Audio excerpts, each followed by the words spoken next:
Hey, Rena, thank you. Welcome, everyone. My name is Sarah Sterling. I'm the program catalyst for conveners.org, and you are in the conveners.org monthly member call. We have these once a month, third Thursday of every month.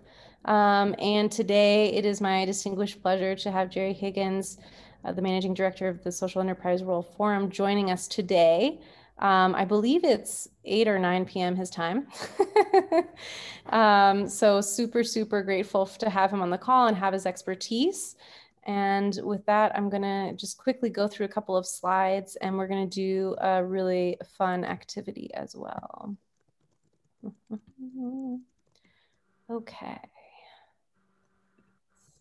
This. All right. Perfect. So this is the team at conveners.org. I'm just going to share a couple of slides for those of you who might be new and are joining this call as a potential member for our community. We are constantly trying to expand our community, both locally, globally, et cetera, and diversify our membership community. So again, thank you so much, Jerry, for joining us. And I will be letting Jerry take over the mic in a couple of minutes once we do our community building activity as well. So conveners.org, we are a nonprofit, a global nonprofit, both a membership community, and I want to just talk really quickly what we mean by conveners. So we're a membership community of conveners, which basically for us is any organization or individual that's bringing people or others together for catalyzing some sort of social and or environmental impact. And so that can look like impact accelerators, impact investors, nonprofits, philanthropic organizations, corporates, you name it, as long as you have a passion for bringing people into a similar space, whether that's a fundraising gala or an event or a cohort of entrepreneurs that you're supporting or a mentor community or online resources, co-working spaces, this is a place for you. And we have a variety of different benefits and services for our members. So if you would like more information about that, you can please feel free to email me, and I'll put my email in the chat, or maybe Rena or TJ can put it into the chat. But feel free, we offer a one free consultation call for all prospective members to talk about their convening needs and how we can best support them. And we also do advisory services, which is sort of our consulting arm of the organization, just to help the ecosystem in other more individualistic contract ways. So welcome, everyone. And this is our free consultation. So we'll be putting this link into the chat. So please feel free. This is also part of your membership benefits for those of you who are members. So please take advantage of this opportunity to speak with me and or someone else on the team, but mostly it's me. Our upcoming calls. So March, we have our Accelerating the Accelerators, or ATA community call, which now for those of you, if you didn't know this, these calls are open to everyone, both members and non-members. They are focused specifically for impact accelerators. They're 30 minutes long. They're the second Tuesday of every month. And for this year, we've decided to really center these calls around learning about different ways in which to build trust and community virtually. And so we've been pulling different facilitation methods from our website, and the upcoming one will be potent questions. So please join us if you're an accelerator and want to connect with other accelerators. And then March 18th, we are having our monthly member call. You'll notice that it is at a different time. So one thing that we're changing this year in trying to be more accessible and diverse in our time zones is once a quarter, we will be having our monthly member calls a little bit earlier to have it be at a different time frame for our members in other parts of the globe. So we'll be talking about increasing network effectiveness, and you can find more information with the link, which we'll be putting into the chat. So for our time today, we've done the welcome intros. We're going to be doing a quick community activity, and then I'm going to be reintroducing Jerry again and handing the mic over to him to kind of lead our discussion for today. And then if we have time, we'll do a closing, but if not, hopefully we'll have a really dynamic conversation and we can just close the call on time. So with that in mind, we're going to put you into pairs. And this activity is called commonalities. And the whole concept is everyone, no matter where you're from, what your background is, what language you speak, what culture you're from, everyone has something in common. And so in your pairs, you'll have 4 minutes. Usually this activity is only 2 minutes long. I made it a little bit longer because I know that we all don't necessarily know each other. The pairs will be created randomly, but I want to make sure that you take a little bit of time to say, you know, your name, organization, what you do. And you can finding the commonalities can take place in any way that your pair wants to do it. I find that storytelling personally, you know, telling a little bit about each of yourselves and kind of mentally, silently noting what commonalities you have in common and then saying it out loud once the person is done speaking is one of the best ways. But you can also like just dive right in and list off your favorite things and try and find similarities. But once the 4 minutes are over, we're going to bring you back from your pairs and share in the main group just some of the things that you all found out about one another. So with that in mind, I'm going to stop the screen share and let's get you into your breakout rooms. Okay. All on their way, Sarah. Awesome. Thank you, Vina. Awesome. Welcome back, everyone. So I wanted to make sure we had a couple of minutes just to share, and feel free to just physically raise your hand, or there is a raise hand function. But is there anything that really like stood out or popped out for you all in your pairs in terms of things that you found in common that was surprising or interesting? Jacqueline? So I had the privilege of meeting Annette, and in the few short minutes that we had, we found out that we had a lot of commonalities. We both love to travel. She's actually lived in different countries. And then we both have, we're trying to reduce barriers for a number of different reasons. And I'm in philanthropy. And then she owns a leadership company and is wanting to work with for-profit companies to find how they can do social good. So there's a lot of cool overlaps. Awesome. Oh, Chantal and Laurel are mushroom foraging fans. That's awesome. Abby as well. I see that reaction. I can't see everyone at the same time. If anyone else wants to share out loud or in the chat. Ashley, are you wanting to share, or are you just cleaning your camera? I couldn't tell if that was a hand. I can go. I was trying to do something, but I'm happy to go. Yeah. Derek and I both have spent time living in New England, both have spent time living in the DC area. Both are first time people participating in a session with conveners.org. And I think both found there were things about this past year where we were like, you know, there were these really beautiful, rewarding parts of 2020, as much as there were obviously some really awful, difficult parts of it. So it was a really nice conversation, and both happy to be here. So great. Anyone else? Last minute. I think we have time for one more person to share. I can go, Sarah. Yeah. Go for it. Well, I was very excited because I had the pleasure to meet Carl. This is his first meeting, so it was very exciting for him as well. And what I liked from Carl, that he loves cooking and I love eating, so definitely a good match. I cannot cook that well, but I think it was something good from him. He's from Salt Lake City. And we both like football, which is good.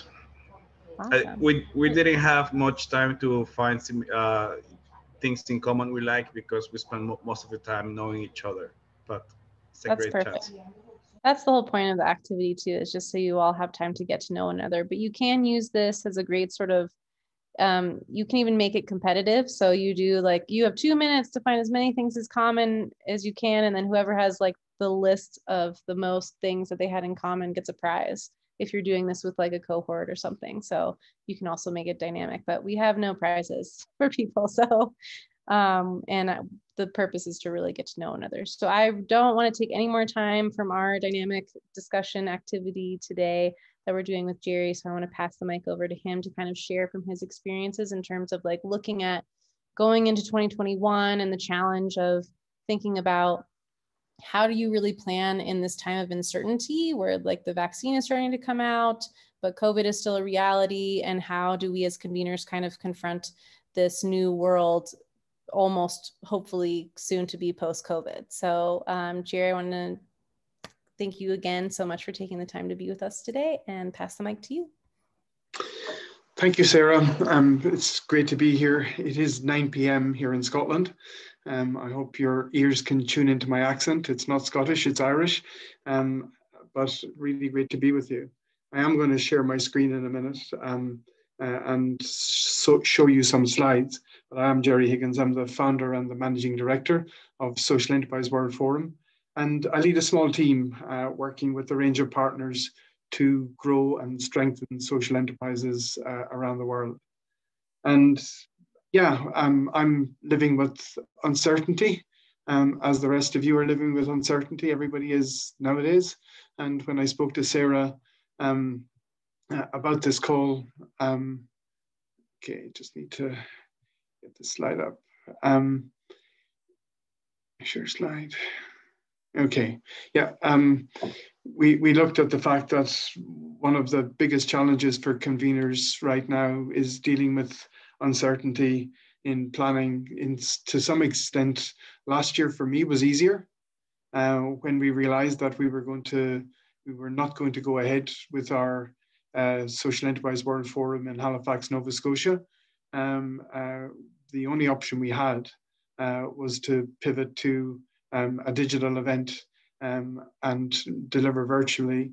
But this year, there's quite a few things have changed. And first of all, we know a little bit more about delivering in a digital world. But once we did take the decision to move from having 1,500 people in person in Halifax, Nova Scotia, coming together to look at social enterprise experience, we have the most wonderful community of social enterprises around the world where they share their experiences and expertise very freely to create social impact. And they have both created and found a community which is extraordinarily powerful. And when we decided to switch to digital, we had been planning to have 1,500 people or thereabouts in Halifax. And we were already planning the 2021 event in Oceania and the 2022 event in South Asia. So we had 3 partner organizations all heading for a horizon of this September, 12 months and 12 months on.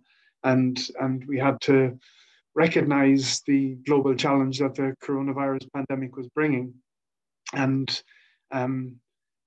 change. And none of us had really much any experience of delivering virtual events.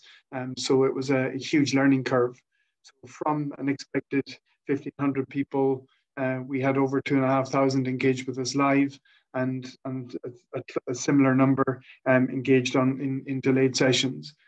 We had very, very early starts and late finishes for our team as we covered 22 time zones, because we recognized that it wouldn't be adequate or professional to just churn out a program in UK time zones where we happen to be based, because our subscribers, supporters and members are based everywhere from West Coast USA through to New Zealand and Australia.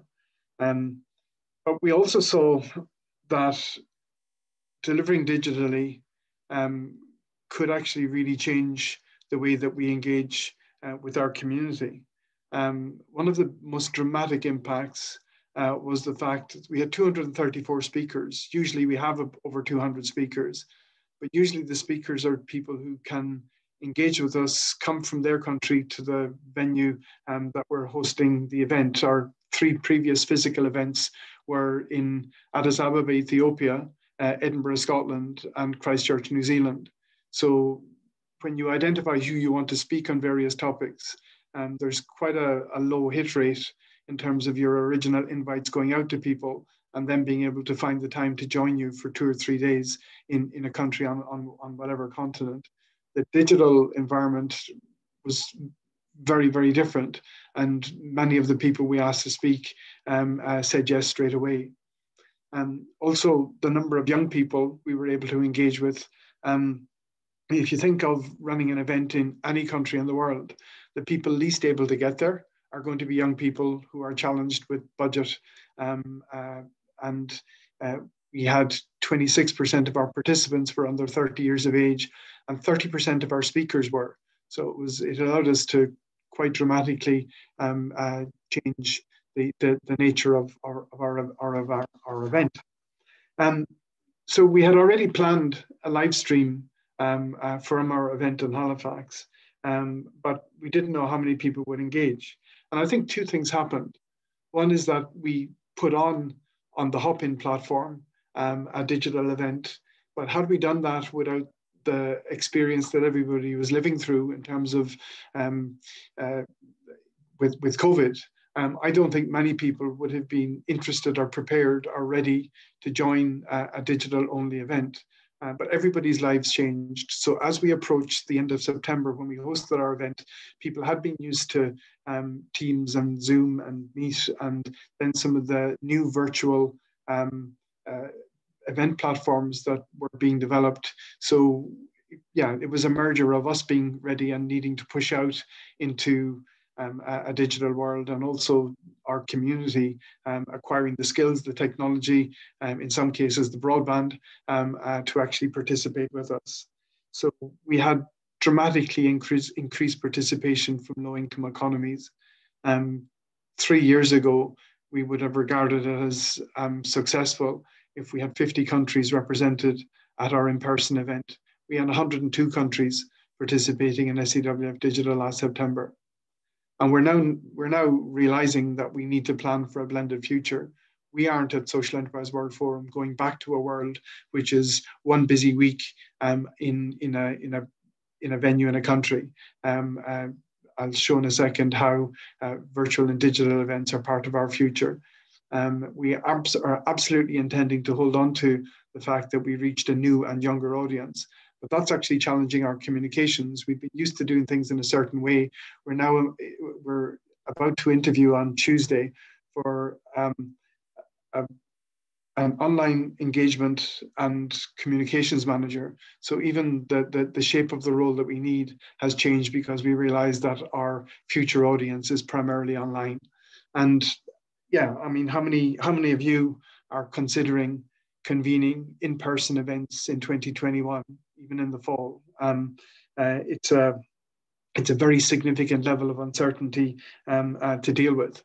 If you're convening locally, that's less of a challenge. There almost certainly in many countries will be the ability to convene locally. But if you push that out to nationally, will it be safe and will it be permitted for people to travel from one part of a country to another? And then if you ramp that up to internationally, one of our realities is that around the world, people from low-income economies will be the last to be vaccinated, and young people will be the last to be vaccinated. So we had a board meeting 2 weeks ago, and we looked at the option of having the oldest, whitest Social Enterprise World Forum ever. And we decided, no, that's not for us, thank you. So we're going to be convening digitally this year. It has allowed us to fundamentally change from the concept of convening one busy week where it starts off with a policy forum and there's an academic symposium on at the same time. And then we have our 2 main days of the forum. There are study visits happening, and then we maybe finish with the rural forum. So to get best value, to give everybody a good proposition, if you're going to go to, let's say, San Francisco for a Social Enterprise World Forum, let's have something happening for the week that makes best use of your travel budget and best use of your time. But there are disadvantages of doing that, and having tried a digital experience, we are now going to have 3 digital events during the year and 1 hybrid. We'll have a policy forum for people who are involved in making and co-producing social enterprise policy, including topics for us that are particularly hot, like social procurement. So that'll be 2 days in April. We're having a rural forum because every time we have a large gathering, we do feature a rural agenda, but it isn't rural enough for those whose primary issues are rural. And it's a distraction from those who have no interest whatsoever in a rural agenda. So we're having 2 days in June to convene with people who are interested in rural social enterprise, because in rural communities, social enterprise tends to be a far more important topic and part of economic life than it is in urban areas. I have here on this slide that SEWF will be a hybrid event in September. That's what we're saying publicly right now, due to a legal and deposit issue with the venue that we have rented. The reality is that it will be a digital event in September, and we have an academic forum planned for those who are interested in teaching and research in social enterprise in November. Next year, in 2022, we'll almost certainly run with the same format, but the SEWF main event in September will be a combination of in-person attendance and digital attendance.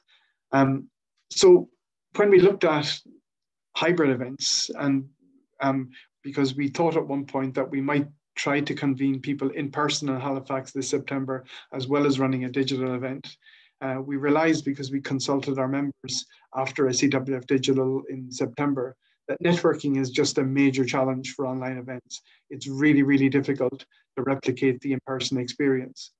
We found out that about 50% of people who attend our events, have attended our events in the past, do so for the networking. It's the breaking of bread, it's the time at the coffee bar, it's the time in the bar and the restaurants afterwards, it's bonding with people in their community. And while there are lots of clever features in many of the online platforms for networking, just nothing beats the ability to get to know somebody when you're spending 2 or 3 days at an event. So we recognize completely that if we go forward with increasing digital convening, that we need to consider the networking that is so important for our members, and look at what we do to address that. We've also recognized that hybrid events are still really early in their stage of development. We saw some hybrid events which meant that you were running an in-person event back to back with a digital event, and some plans for that. And we also spoke to some of our tech partners and wondered, can you have something where you've got 2 people on the stage in the venue and 2 people who are dialing in, and how does that work with some of the virtual platforms like Hopin, where you've got a 12-second latency between the person asking the question and the people answering. So there's a whole range of challenges. What you absolutely wouldn't want to do, and what we don't want to do, is to have a second-class in-person event because there's so many people wanting a top-class digital event. So we haven't that worked out yet, because this year our event will again be entirely digital. When we go to Oceania for next year, then we've got a challenge about how to construct a schedule, a timetable, and an experience that means that it's a good experience for everybody. And this is where our work and our membership of conveners is really invaluable to us. We're a small organization, and to be able to share with colleagues in the convening business about what event platform are you using, what was your experience when you used it last year, and to get beyond the sales pitches that inevitably exists in the event industry, to speak to other colleagues about what they've done. This has been really, really valuable. And as virtual event platforms continue to develop, add new features, become more user-friendly, less user-friendly, it's really important, I think, to be sharing our experiences with each other. I mentioned a second ago that in-person convening was really important. And our concept to address the challenge of networking is community hubs. And we're going to trial this at our rural forum in June. So our timetable for our event is based on our host city. So it's Halifax, Nova Scotia in 2021. So when Halifax starts at 8 a.m., it's going to be midday in the UK. So we're going to have a number of community hubs in Scotland in rural areas where people will have gathered together in a community hall, and they'll have had a separate event in the morning when Halifax is asleep, and when the feed comes on from Halifax at midday our time in Scotland, people will be able to take the feed. When it goes to breakouts, they're not breaking out with themselves in their own room. They're at a table of 10 in the halls, trying to create an experience where people, whether they're in New Zealand or in Scotland, can have an in-person experience in their own country while taking the feed and also participating using the chat, the questions and everything with people live. And the fact that we're trying to cover so many time zones means inevitably that this is going to work better in some parts of the world, and some parts of the world they may just take a delayed feed. But in other countries, it will be live. And we have a global rotation. We're not in the same continent any year. So if the timetable and timescale doesn't particularly work for you this year, well, it very well may do catch you in office hours next year. So we're planning a light touch community hub model to give people that experience. So this year when we're in Halifax, we're not encouraging people from all around Canada where there may not be any restrictions on travel to Halifax. The event would be digital, and we'll have a community hub in Halifax and absolutely one in Vancouver and one in Montreal and one in Calgary, and in rural as well as in urban areas. So if we can make that a good experience, that may well be part of our future strategy as our numbers grow from 5,000 to 10,000 to higher numbers. Maybe the solution to people not spending huge amounts traveling is to have it in community hubs. So my last slide is really to ask you some questions. Our plan for 2021 has been based on extensive member consultation. We did that over a month. By questionnaire and by interview, some pretty detailed research in terms of some of the options and what others are doing in the event industry, working with our partners and stakeholders to do some careful projections, and quite honestly, quite a high degree of guesswork, because who knows what the world would be like in September this year. So really, I'm asking at this point to kick off the discussion, are your plans for this year or the next 12 months for in-person or digital or virtual events? When do you think it might be safe for people to convene in person? And I guess that is different if you're convening locally as opposed to internationally. But it's a bit of a gamble to decide that actually by December this year, it's going to be safe to convene and to put cash into venues and attendance, and to find out that actually factors out with your control mean that that's not possible. So I think we need to continue to share our logic and our planning around when we're planning to resume in-person events. Are you planning hybrid events? And if you are, how are you going to get that blend of virtual and in-person to make sure that it's a high quality experience for everybody, regardless of what way they're attending?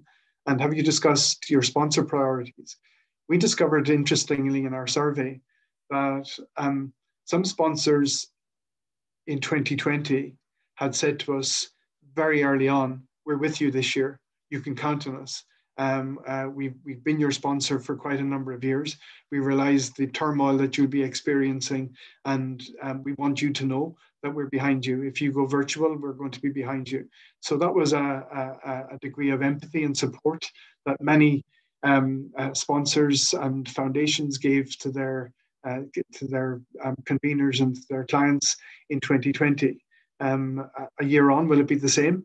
Or will they expect that you'll have something worked out and you'll have a very different proposition worked out that will give them the value that they need? So we're not taking anything for granted with any of our 2020 sponsors. We're in dialogue with them right now as if it's the first time they've ever sponsored us. And I'm going to finish with just a thought about, will future event attenders only attend in-person events when the networking will be truly awesome? Will we see an end to plenaries at breakfast and plenaries at lunchtime? Because what the last year has taught us is that, yeah, some people attend events for the conferences, but the networking has often been the main reason people have attended events, and it hasn't actually been worked on as hard as it should be by conveners. So are we going to see a lot more on conferencing? We're planning a 4-hour lunch break for our events, where we stop the digital broadcast and we have people having long lunches and creating networking spaces. So we think in our world, event attenders for our in-person events, it's going to be really around the network focus. And if it's focused around networking, why would we offer wall-to-wall plenaries? And so we need to really focus on people's experience with each other. So that's me. I'll stop sharing, and I'm happy to try and see hands and take questions and look at the chat, and let you please come in with your own experiences, because this is really a discussion for the next one.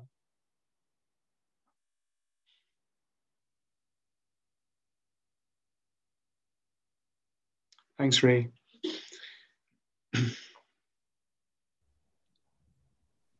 Yeah, I'm happy to jump in. Well, just first of all, thank you so much, Sherry. I just in awe and amazement. I think any organization that's been able to pivot so quickly, and the social enterprise platform sounds absolutely amazing. So I'm already doing homework on the forum on the side, but just hats off to you. I think what stood out to me, and it sounds like some other folks in the chat had also been thinking about the same thing, the community hub model, you guys moving to a hybrid format. For me, your presentation, Jerry, is the first time I've sort of seen that articulated so clearly, right? The fact that we're going to create this robust virtual experience that folks can plug in, all register for. But as you pointed out, which is so true, the networking part, the sort of in-between moments that people really tend to savor and look for, how do we solve for that without necessitating the need for people to travel long distances? And I do think that there's a risk assessment, harm reduction assessment that we're all going to have to make personally at some point, right? We're probably still sitting every day with the decision about, do we decide to get on the plane? Do we decide to do the thing, right? And a year from now, we know that there will still be some fear, but people may be more comfortable getting into their local city. For example, you guys may have the hub concept, which sounds amazing to me, where if you register for the conference, maybe you'll join, say, 50 people or whatever. You can network with folks who live in your general area, still get some of the benefits of that experience, but then still feel like you're part of a larger conference. So I think that's an amazing concept. And I think that it takes actually organizations like yours to take the first leap, so we can learn from to see what works. Because I think, at least for Equine Green, we've had an annual summit that we do every year, that we move to every other year. And I'm sort of racked with this decision around, when do we decide to try this out? And it sounds like hybrid is the way that we're going to go, but likely won't greenlight until the latter half of 22. Brilliant. Thanks, Adrian. Yeah, our community hub concept it evolved because we have very strong networks around the world. South America is probably the area where we have the least developed network, but on all of the continents, if I look at our membership, it's pretty extensive. So the low risk way of doing it is saying our community hubs will be run by our partners in those countries, because there's already a bond of trust and they're motivated to do something for their members. And but ultimately, it could be that any facility that is or any organization that is interested in convening social enterprise practitioners and supporters could simply come to an arrangement with us where they take the feed and on the agreement that everybody attending the event has to have registered. And then they can charge a local fee if they want to cover their tech cost, their hall hire, their lunch if they're providing one. So because our team is small, we have to start off with a low risk model. So we're not going to be providing tech support to all of the community hubs. We've got to develop something which is simple and robust. So we're going to try it with about a half a dozen hubs in June for our rural forum. If that works well, then we'll be encouraged to do several dozen for our forum in September. And by next year, it could be many multiples of that, depending on how we go. Can I ask Abby, you said, Abby, that you're moving forward with an event in October with 250 people. Can you just give me an idea of the risk discussion that happened around that? I mean, to be fair, when I say we're planning, I mean, we have to make a decision to plan something. So we're just saying, we're going to plan it. And if we have to change it, then we'll change it. And I just think that at some point we had to make a choice of whether we were going to, just at what point did we say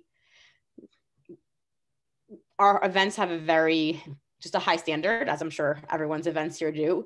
So in order to do that well, I need the time to plan. So I think it's more of a mental frame that says, let's start planning, let's do it, and let's just create those checkpoints along the way that say, obviously we're constantly communicating with people and constantly getting new information.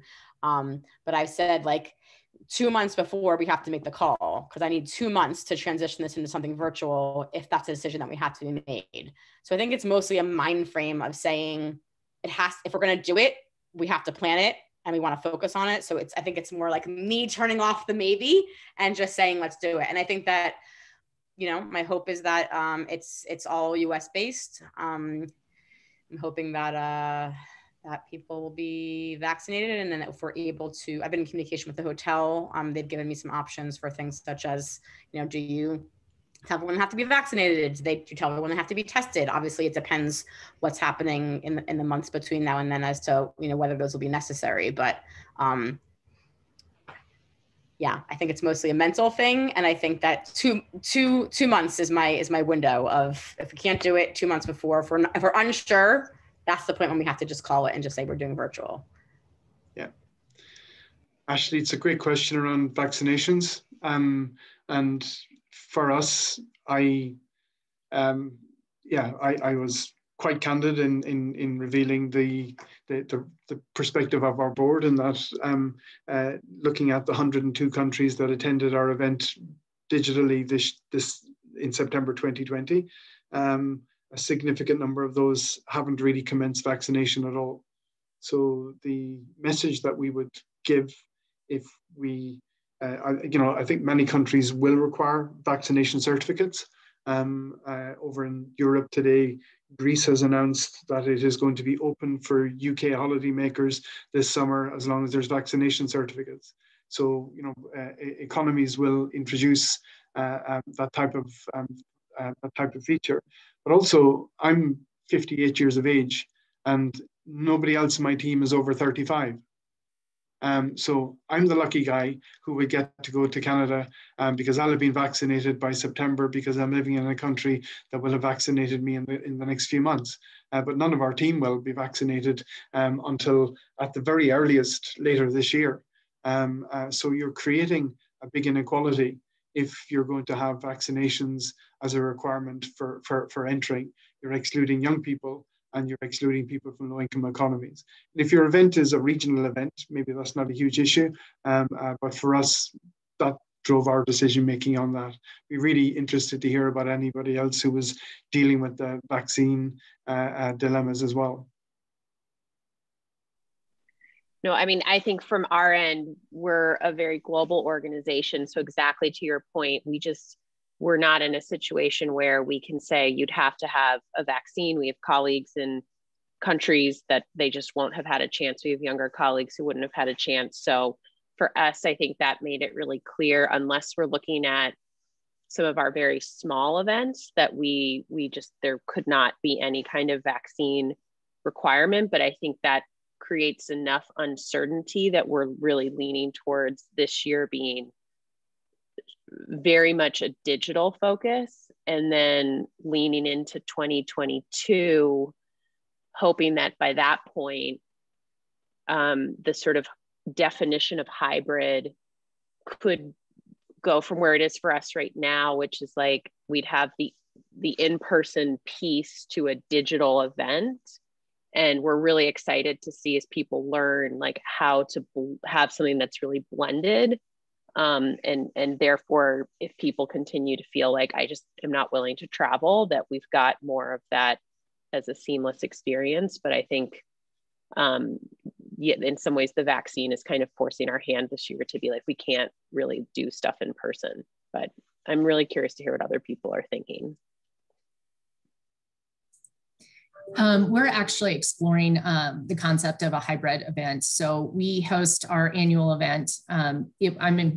From Colorado, and we host it every year. We have roughly like 600 folks, and we know a group that large is not going to work this year, obviously. And so what the idea that we're exploring is we're starting off with creating a full digital event for 2 days. And then we are looking at hosting 4 to 5 smaller events throughout the state, so we can manage just the size of the audience. And then to speak to vaccines, just Jerry, you hit it on the head with the inequities that we see around that. And so that's been a huge question for us. And at this point, it's not going to be required because of the inequities.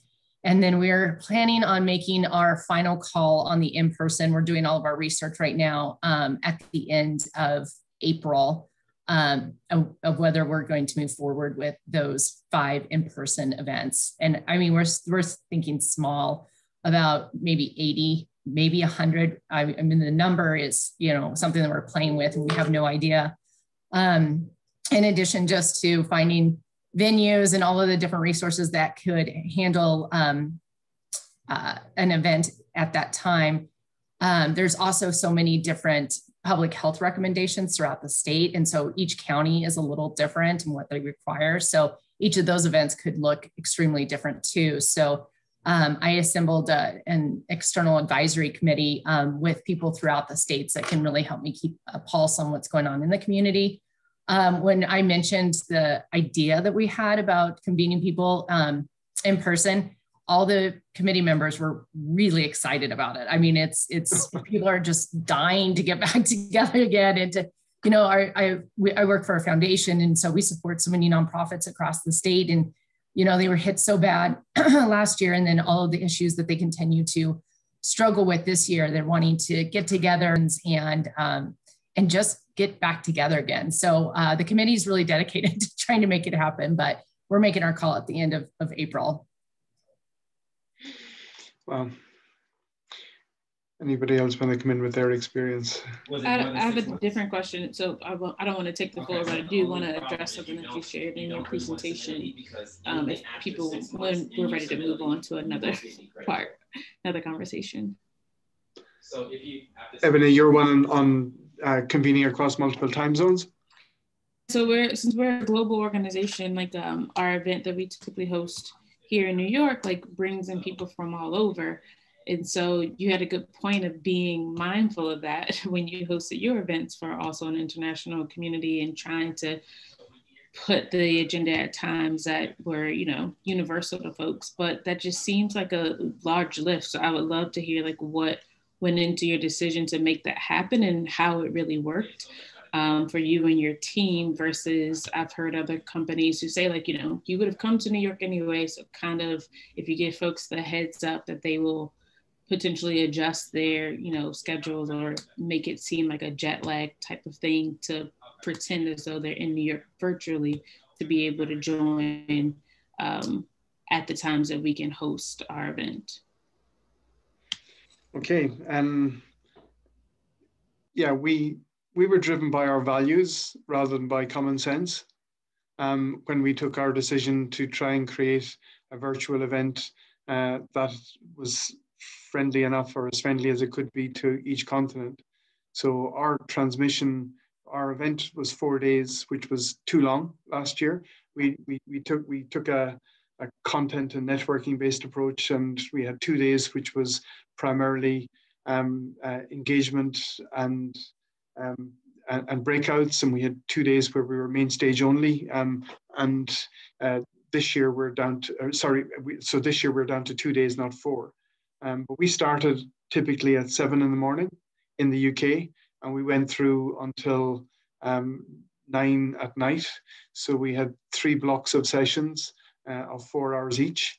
And so the team that were delivering that were up from 4 and in bed at midnight for 4 days.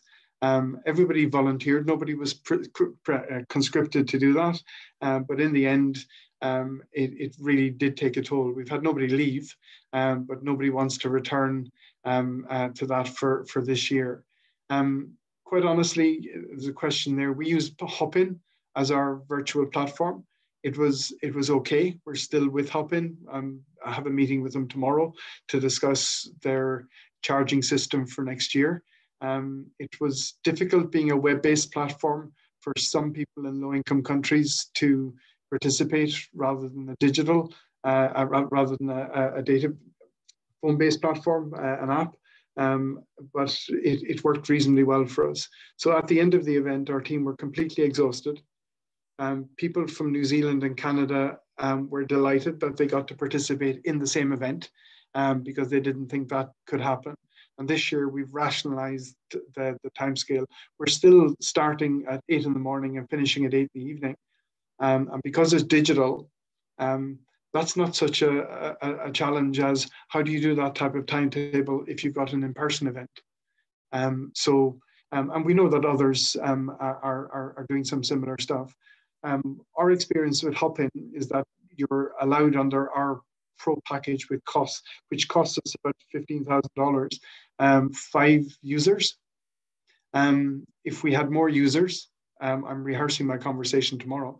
If we had more users, we would be far more democratic. We'd have a sort of an admin user in New Zealand. We'd have one in Hong Kong, but at $1,000 per additional user. That really is stressing our team because only the team can be in the system, on the system. We would use our partner network and we'd have 12 users and we'd create something where we didn't, the team is very dispersed anyway, but those of us who are based in Europe wouldn't need to be up late at night, and we could have a session that's happening with people leading from Oceania.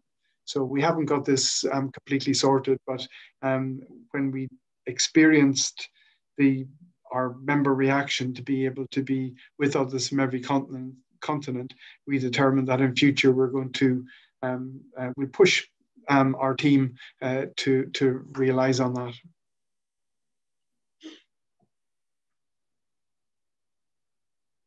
Okay, so somebody else. Oh yeah, okay. I'm trying to read the chat here. It does take a shed load of planning. I'm happy to share in the slides after with Sarah our time zone structure because we considered what time it was in every continent in our key hotspot countries, and we created a red, amber, green, and the red begins at midnight and finishes at 6 in the morning, and so we work in the green and amber. Okay, so Sarah, you're doing 2 days, one schedule. Okay. Yeah, our team is based all in sort of Western Hemisphere, US time zones. And so what we're doing is kind of trying to decide how to capture the most time zones as possible. So we're having different schedules on different days. So some are going to be more like early afternoon and others will be late afternoon, evening for our session blocks. Yeah, I would kind of just like to push it out to you guys. Is anybody considering the significance of networking at the events that you do? It was a real wake-up call for us. And are you going to look in a different way at the networking experience, because you might have thought that people come 80% for the content, 20% for the networking. But actually after COVID, those who do attend are probably going to tell you that they're primarily there for the networking. I'd be really interested if anybody's planning to have a different type of experience after COVID. I can speak to that. I also see we're at time, Sarah. I don't know if you need to like do a formal wrap up. Nope, we can go till the end. So Laurel, you'll be the last commenter. And if anyone does need to leave because of their schedules, please don't be shy. You can leave. It's okay. Sure. Thanks, Jerry. Thank you for these great insights and for your openness here. This has been really helpful. I convene a conference called Social Venture Institute. So it's a gathering for mission-driven leaders and entrepreneurs, some social entrepreneurs. And for us, the purpose of SVI has always been the deep relationships that come from that. And so when we designed our virtual gatherings, which we did a 40-day pivot from in-person to online in April. And then also in September, we turned our conference virtually with a little bit more of a runway. But we started with what are the core, in designing the virtual gathering, we started with what are the core elements that make SVI as a gathering special when it's in person, and isolated those things, and then, you know, brainstormed about ways to translate that online. So just getting really clear about what is the purpose of our event, how do we make that feeling happen, and then what are the opportunities to make that happen virtually. Perfect. Well, Super. we are at time. So I just want to thank Jerry again so much. And I know Jerry has to go to bed probably because it's super late his time. But thank you again, Jerry. This is such a great dynamic conversation. And please feel free, you know, if you've seen people who are kind of struggling with the same challenges as you use your organization from the chat or conversations, please feel free to connect off in your own space. I'm more than happy to do any email introductions that need to happen. We have all of your contact information. So please don't hesitate to reach out to me as well. Or if you have the contact info, I'm just gonna put my email in here for you all. So yeah, thank you all for joining us today. Hope to see you at our next